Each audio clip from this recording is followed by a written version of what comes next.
Hey guys, may share na naman ako. So pumunta kami sa U-Walk Mall at manonood kami ng palabas.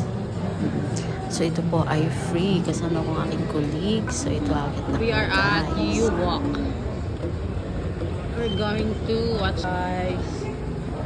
So banda dito marami siyang cinema. So 1, 2, 3. So nasa cinema 8 kami. So ang ganda dito guys, ang linis, ang laki ng area.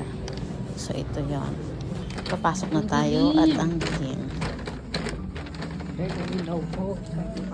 Kami sa loob. So ito guys ay exclusive lang sa sa aming mga katrabaho na narentahan ng aming amo. So ayan siya guys. Ang ganda ng Give me one popcorn. and put some relish So, ang title ng and some panoorin namin mustard on that ay The motherfucker. Bad Hook it up. Boys. Come on, hurry up. Yeah, no, that one right there. Yeah, that right there. Shut. There was fire in you that was extraordinary. I vowed to spend the rest of my life fanning that flame. And now pronounce you husband and wife. And then kiss the bride. Si Bidon.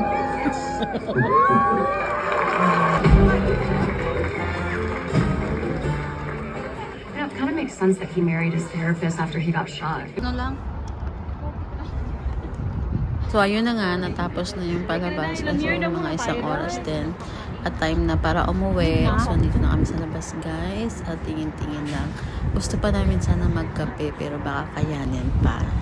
This is the U-Walk. There is Cinnabon there, Starbucks, and the plaza. See, salt. And there, a shop, Kiko.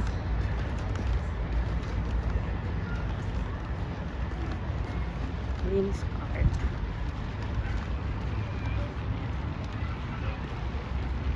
So banda dito guys, may nakita kaming pwede kaming magkape. Kahit i-take out lang namin. So nandito yung paborito namin dito, Starbucks. So thank you Zai. Si Inzai nagpa-Starbucks sa akin. Thank you so much Zai. So ito yung area ng Starbucks guys. Ang ganda ng mga dekorasyon nila. So ayan di ba?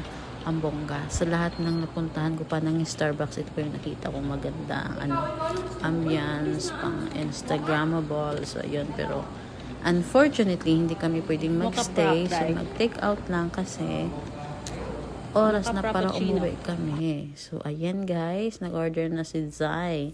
So ayan, na picture muna kasi ang ganda ng view. So thank you so much guys.